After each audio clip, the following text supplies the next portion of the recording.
Sir 26वीं आईनी तरमीम की बात की जाए तो उस पर भी पीटीआई ऑन बोर्ड नहीं थी, मुखालफत भी की। अब 27वीं आईनी तरमीम है, ये भी आ गई है, इसमें डिफरेंट अभी चेंजेस भी होंगे। एक तरफ से अपोजिशन ने एक मुल्क गिर एहतजाज भी आज किया है, कर भी रहे हैं, आइंदा भी करेंगे।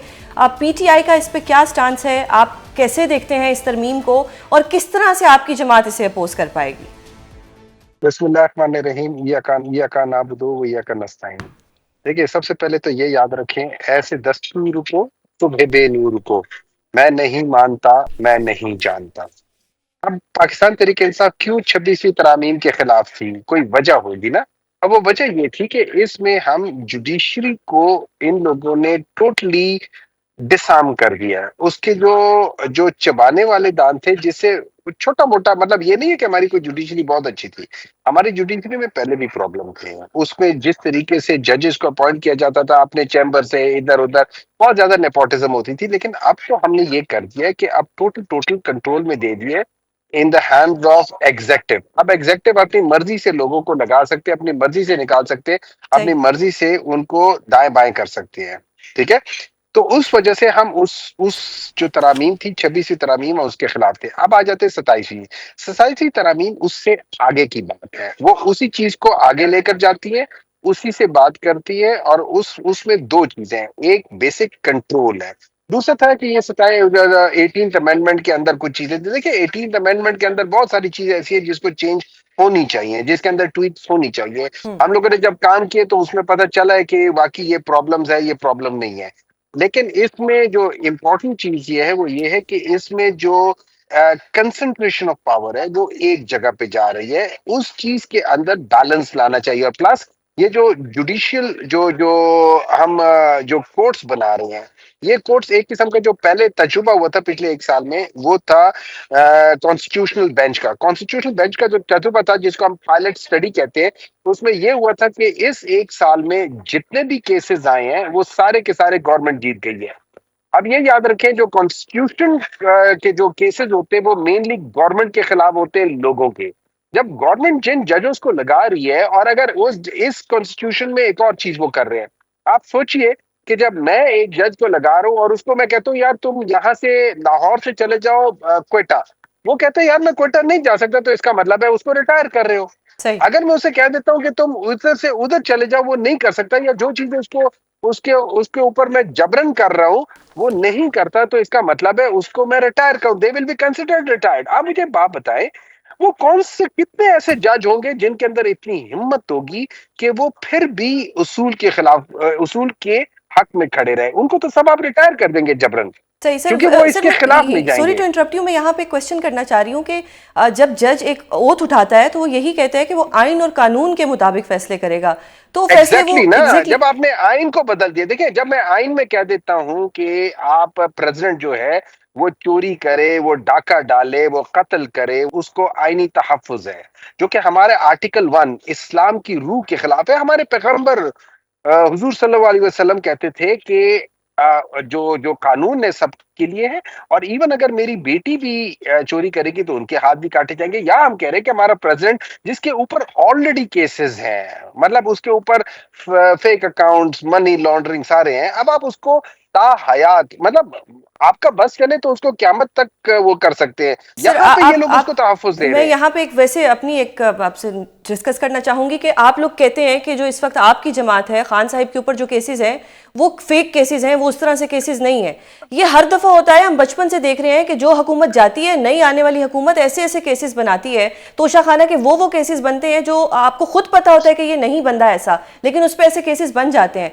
तो मैं शायद एक ये बात बता उसकी देता हूँ, इम्यूनिटी, ये उसकी एक इम्यूनिटी हो। होल्ड ऑन, नहीं नहीं नहीं नहीं, जी। देखिए, क्रिमिनल केस में आपको बता देता हूँ, तोशा खाना के रूल्स पढ़ लें। तोशा खाने में दो रूल्स हैं। एक रूल है कि आप क्या चीजें ले सकते हैं, अब वो उसमें आप उसको कोई कम करता है, कोई ज्यादा करता है, दैट्स अ प्रोसीजरल प्रॉब्लम। एक है कि आप गाड़ी और जो एंटीक्स है वो आप ले नहीं सकते। बिल्कुल। अब जिसने गाड़ी ली है उसके ऊपर तो कोई केस नहीं बना।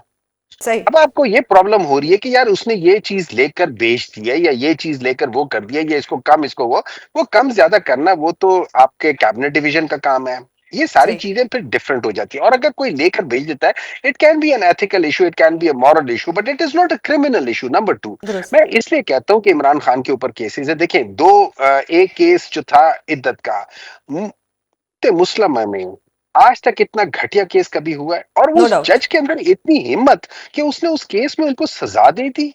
मतलब इस किस्म के जजेस भी पाकिस्तान, मुझे समझ नहीं आती उसके घर वाले उसको एक्सेप्ट कर रहे हैं एज अ जज, बिल्कुल या सर, उसके घर ये वाले एक देखते नो हैं। डाउट ये एक बहुत अच्छा, घटिया अब केस था। दूसरी चीज जी। उसको छोड़ दे, मैं अभी आ जाता हूँ, अगले में आ जाता हूँ, 190 मिलियन पाउंड के ऊपर आ जाता हूँ। 1 रुपया उसमें से कहीं गए नहीं है, ये हुकूमत ने पैसे ले लिए हैं, हुकूमत ने उसको डिक्लेयर भी कर दिया। 1 इंच जगह किसी के नाम पे नहीं गई है, उधर ही पड़ी हुई है, वहां पे यूनिवर्सिटी है। और उस जगह पे वो यूनिवर्सिटी में क्या पढ़ाना चाहते थे? वो ये पढ़ाना चाहते थे कि जो हमारे असहाबा कराम है वो किस तरीके से वो कामयाब हुए थे। इन लोगों ने, ये चाहते नहीं है कि हमारे मुसलमानों को ये पता चले, पाकिस्तानियों के, कि हमारे अब्बाओ अजदाद जब आगे गए थे तो उन्होंने क्या कुछ नहीं किया था। तो ठीक। That is what the problem है। ट्रू सर, लेकिन सर मैं यहाँ पे एक चीज़ जानना चाहूँगी। आपने कहा कि मैं नहीं जानता, मैं नहीं मानता, 8 बजे ये नारे भी लगाए गए। सर क्या आप लोग इस पोजीशन में हैं कि आप लोग ये कहें कि मैं नहीं मानता, मैं नहीं मतलब मैं इसको नहीं मानता? आप लोगों की बात की क्या इतनी इंपॉर्टेंस दी जा रही है? क्योंकि कोई ऐसी तहरीक नहीं चल रही, कोई वकला तहरीक भी नहीं चल रही, अवाम भी सड़कों पे नहीं आ रही। देखें 26वीं इस आईनी तरह है, तरमीम भी पास होगी, 27वीं भी होगी और 28वीं की बातें भी देखें हो रही हैं। देखें देखें इस तरह है, आपको पता है ना, करबला में सब कुछ हो गया था, कूफे वाले खामोश रहे थे और सब कुछ हो गया था। मुझे एक बात बताएं, क्या आप उसको जस्टिफाई करेंगी आज? नहीं नो, देयर करेंगी इज ना नो आप सर, जस्टिफिकेशन। ठीक है। Exactly exactly। अब मेरा मेरा हमारा पाकिस्तान तरीके इंसाफ की मिसाल ये है कि हम अपना काम करेंगे ईमानदारी से, हम इस चीज के खिलाफ खड़े होंगे कि ये, देखिए, एक हो जाती है छोटी मोटी चीजें, पॉलिटिकल विच हंटिंग, सारी वो अपनी जगह पे है।